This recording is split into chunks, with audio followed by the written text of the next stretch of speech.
గోధుమ పిండితో సాఫ్ట్‌గా, మాయిస్ట్‌గా ఉండే చాక్లెట్ కేక్‌ని ఈరోజు వీడియోలో ప్రిపేర్ చేద్దాం రండి. ముందుగా అయితే ఒక బౌల్ తీసుకొని ఇందులోకి ఒక కప్పు గోధుమ పిండి వేసుకోవాలండి. ఇది గ్రామ్ వైస్ వచ్చేసి 160 గ్రామ్స్ అనమాట. ఇక్కడ నేను మీకు మెజరింగ్ కప్స్, స్పూన్స్ ఏమీ యూజ్ చేయట్లేదు. జస్ట్ ఒక చిన్న బౌల్ మన ఇంట్లో అందరి ఇంట్లో ఉంటుంది కదా, ఆ బౌల్‌తో చేసి చూపిస్తున్నాను. ఇందులోకి మామూలుగా అయితే ఒక టేబుల్ స్పూన్ అంటారు కదా, ఒక టేబుల్ స్పూన్ అంటే ఏ స్పూనో తెలియదు. సో అందరి దగ్గర సిరప్ పైన కప్పు ఉంటుంది, మెజరింగ్ కప్పు. ఆ కప్పుతో ఒక టేబుల్ స్పూన్ అంటే 15 ml అనమాట. ఇక్కడ మనం తీసుకున్న పిండికి 7 ml అయితే సరిపోతుంది. బేకింగ్ పౌడర్ వచ్చేసి 7 ml, అలాగే బేకింగ్ సోడా వచ్చేసి 2.5 ml తీసుకొని ఈ మూడింటిని బాగా ఎక్కడ లంప్స్ లేకుండా కలుపుకోవాలి. ఇప్పుడు ఇందులోకి నేను క్రీమ్ ప్రిపేర్ చేస్తున్నా కాబట్టి 3/4 కప్పు స్వీట్ అయితే సరిపోతుంది. అదే మీరు క్రీమ్ లేకుండా ప్లెయిన్గా తీసుకోవాలంటే కనుక ఒక కప్పు ఫుల్ తీసేసుకోండి. ఇవి మొత్తం నేను ఫస్ట్ గోధుమ పిండి ఏ బౌల్తో మెజర్ చేశానో అదే బౌల్తో అనమాట. అదే బౌల్తో ఇప్పుడు 1/3 కప్ కోకోవా పౌడర్ వేసుకోండి. అంటే 1/4 కప్పు కోకోవా పౌడర్, అలాగే 1/4 కప్పు నూనె. సన్ఫ్లవర్ ఆయిల్ అయినా, రిఫైన్డ్ ఆయిల్ అయినా, ఏ ఆయిల్ అయినా స్మెల్ లేనిదైతే గ్రౌండ్నట్ ఆయిల్ మటుకు వాడుకోవద్దు. సన్ఫ్లవర్ కానీ రిఫైన్డ్ ఆయిల్ కానీ వాడుకోవచ్చు. 4-5 చుక్కలు వెనిలా ఎసెన్స్ వేసుకోవాలి. ఇందులోనే 1 టీ స్పూన్ నిమ్మరసం పిండుకోవాలి. మన ఇంట్లో 2 స్పూన్స్ ఉంటాయి కదా, పెద్దది చిన్నది. పెద్దది కాకుండా చిన్న సైజులో స్పూన్ ఉంటుంది కదా, ఆ స్పూన్తో 1 టీ స్పూన్ సరిపోతుంది. 1 టీ స్పూన్ నిమ్మరసం వేసుకోండి. ఇప్పుడు వీటన్నిటిని ఒకసారి మిక్స్ చేసుకోండి. ఇది బాగా కలవదు, జస్ట్ మామూలుగా మిక్స్ చేసుకోండి. ఇప్పుడు ఇందులోకి వేడి నీళ్ళు తీసుకోవాలండి. బాగా మరిగే వాటర్ అవసరం లేదండి. వాటర్ మరుగుతున్నప్పుడు ముందు కొంచెం బబుల్స్ లాగా వస్తాయి కదా, అప్పుడు స్టవ్ ఆఫ్ చేసేసుకుంటే సరిపోతుంది. ఆ వేడి సరిపోతుంది. ఇందులోకి ఫస్ట్ నేను 1 కప్ వేసుకున్నాను. ఇందాక తీసుకున్న మెజరింగ్ కప్తోనే 1 కప్ వేసుకొని ఒకసారి అంతా బాగా కలుపుకోండి. కలుపుకునేటప్పుడు ఒకే డైరెక్షన్లో కలుపుకోండి. ఇది కొంచెం థిక్గా ఉంది కదా, ఇందులోకి ఇంకొక 1/2 కప్ తీసుకొని అందులో 1/4 కప్ మాత్రమే వేసుకుంటున్నాను. ఎందుకంటే ఒక్కొక్క గోధుమ పిండికి ఒక్కొక్కలాగా నీళ్లు అబ్జర్బ్ చేసుకుంటుంది. ప్యాకెట్ గోధుమ పిండి అయితే ఒకలా చేసుకుంటుంది, అదే మీరు మరయించిన పిండి అయితే ఒక రకంగా తీసుకుంటుంది అనమాట. సో అందుకని 1/4 కప్ వేసుకొని చూసుకున్నాను ఫస్ట్. ఇది సరిపోతుందండి. మనకి మరీ ఫ్లోయింగ్ కన్సిస్టెన్సీ అవసరం లేదు. మనం ఇట్లా చేసినప్పుడు రిబ్బన్ కన్సిస్టెన్సీలో వస్తే సరిపోతుందన్నమాట. పర్ఫెక్ట్ కన్సిస్టెన్సీ అనమాట అది కేక్కి. గోధుమ పిండి కాబట్టి వేడి నీళ్ళతో కలుపుకోవడం వల్ల కేక్ అనేది సాఫ్ట్గా ఉంటుందన్నమాట. ఇప్పుడు కేక్ టిన్ తీసుకొని దీనికి నెయ్యిని రాసుకోవాలి. నెయ్యి లేదా నూనెనైనా రాసుకోవచ్చు. అడుగున ఇలా పార్చ్మెంట్ పేపర్ వేసుకోండి. మీ దగ్గర లేకపోయినా పర్వాలేదు. నెయ్యి రాసేసిన తర్వాత జస్ట్ గోధుమ పిండిని ఇట్లా డస్టింగ్ చేసేసి తీసుకున్నా సరిపోతుంది. ఇప్పుడు ఇందులోకి ఆల్రెడీ మనం ప్రిపేర్ చేసి పెట్టుకున్న బ్యాటర్ని వేసేసుకోవాలి. చూసారు కదా కన్సిస్టెన్సీ. మరీ లూజ్గా కలిపేసుకుంటే కనుక కేక్ ఉడకదు. సో ఇలా మరీ గట్టిగా కాకుండా, లూజ్గా కాకుండా మీరు ఇట్లా పోర్ చేసినప్పుడు రిబ్బన్ కన్సిస్టెన్సీలో రావాలి. 2 టైమ్స్ ట్యాప్ చేసుకొని పక్కన పెట్టుకోండి. ఇప్పుడు ఒక మందపాటి ప్యాన్ తీసుకొని, గిన్నె పట్టే అంత ప్యాన్ తీసుకొని అందులో మీరు స్టాండ్ కానీ లేదంటే మీ దగ్గర చిన్న గిన్నె చూసారు కదా, అలా పెట్టుకున్నా సరిపోతుంది.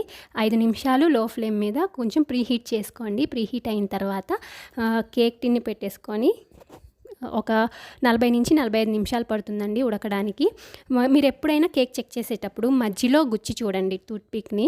టూత్పిక్ కనుక క్లియర్గా వస్తే కనుక కేక్ రెడీ అయిపోయినట్టే అనమాట. ఇప్పుడు ఆ కేక్ని చల్లారడానికి పక్కన పెట్టుకుందాం. కేక్ మీద క్రీమ్ ప్రిపేర్ చేసుకోవడానికి ఇంకొక బౌల్ తీసుకొని ఇందులోకి ఇందాక మెజరింగ్ కప్తోనే 1 కప్పు పంచదార, 1/4 కప్పు కోకోవా పౌడర్, 1/4 కప్పు వెన్న లేదంటే కనుక ఆయిల్ అయినా తీసుకోవచ్చు. ఇది కేక్ క్రీమ్ అనొచ్చు లేదా గెనాచి అని కూడా అనొచ్చు. ఇందులోనే 1/4 కప్పు కాచి చల్లార్చుకున్న పాలని తీసుకోవాలి. మరి ఫ్రిడ్జ్లో ఉన్న పాలు కాదండి, కాచిన తర్వాత బయట పెడతాం కదా, చల్లారుతాయి కదా, ఆ పాలు తీసుకోవాలి. ఇప్పుడు వీటన్నిటిని బాగా కలిపేసుకొని ఇందులోకి 2 స్పూన్ల కార్న్ఫ్లోర్ వేసుకొని కొంచెం వాటర్ పోసుకొని కలిపేసుకొని ఇందులోకి వేసుకోవాలి.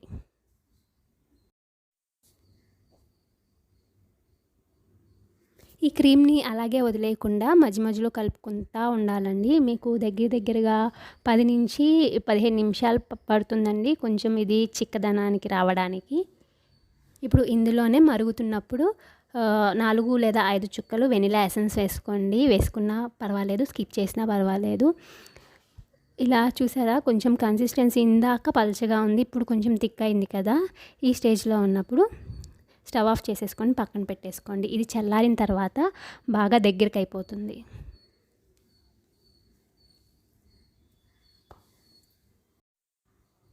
కేక్ చల్లారిన తర్వాత నైఫ్తో అంచుల్ని సెపరేట్ తీసుకుంటే కేక్ ఈజీగా ఊడొచ్చేస్తుంది.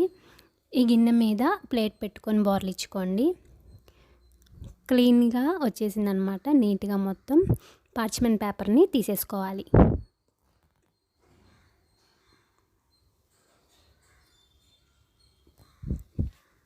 కేక్ అయితే బేస్ అయితే రెడీగా ఉంది.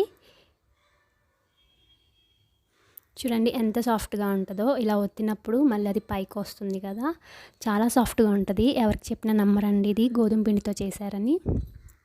ఇప్పుడు దీన్ని నేను 2 భాగాలుగా కట్ చేసుకుంటున్నాను.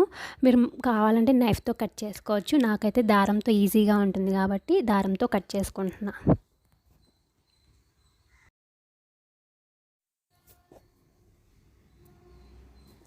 కట్ చేసుకునేటప్పుడు జాగ్రత్తగా కట్ చేసుకోండి, చాలా సాఫ్ట్గా ఉంటుంది. సో పై లేయర్ తీసేసుకొని పక్కన పెట్టుకోవాలి. మీరు ఇట్లా కట్ చేసుకోకుండా అయినా పైనుంచి క్రీమ్ని వేసుకోవచ్చు. చూడండి చల్లారిన తర్వాత ఎంత థిక్గా అయిపోయిందో. ఇప్పుడు దీన్ని కొంచెం కేక్ మీద స్ప్రెడ్ చేసుకోవాలి. తర్వాత ఇందాక తీసిన లేయర్ని పైన మళ్ళీ జాగ్రత్తగా నిదానంగా పెట్టేసుకొని దీని మీద కొంచెం క్రీమ్ని పోర్ చేసుకోవాలి. క్రీమ్ ఈ కేక్కి కొంచెం ఎక్కువే అయిందండి. ఆ కప్పు తీసుకున్నాం కదా ఇందాక, సేమ్ కప్తో నాకైతే ఎక్కువ అయింది. సో చూసుకొని వేసుకోండి. దీని మీద నేను డెకరేషన్ కోసం ఏదో ఒకటి, ఇక నేను మంచి చాక్లెట్ పెట్టాను. మీ ఇష్టం, మీ ఐడియాని బట్టి మీకు ఎలా డెకరేట్ చేసుకోవాలో అలా డెకరేట్ చేసుకోండి. మా చిన్న బాబు పుట్టినరోజుకి ఈ కేక్ని కట్ చేశాడండి. కట్ చేసినప్పుడే తెలుస్తుంది, చాలా సాఫ్ట్గా ఉంది. ఇది కట్ చేసేటప్పటికి నైట్ అయిపోయిందండి. కొంచెం లైటింగ్ అనేది డల్గా ఉంటుంది. మిగిలిన క్రీమ్ని మీరు చపాతీ స్ప్రెడ్కైనా తీసుకోవచ్చు, బ్రెడ్ పైన అయినా స్ప్రెడ్ చేసుకొని తీసుకోవచ్చు. అని నాకైతే ఈ క్రీమ్ అచ్చంగా ఆస్టీస్ క్రీమ్ దొరుకుతుంది కదా బయట మార్కెట్లో, ఆ క్రీమ్ టేస్టే అనిపించింది. మరైతే మీకు ఈ కేక్ నచ్చినట్టయితే లైక్ చేయండి, షేర్ చేయండి. అందరూ మెచ్చే వంటని సబ్స్క్రైబ్ చేసుకోండి.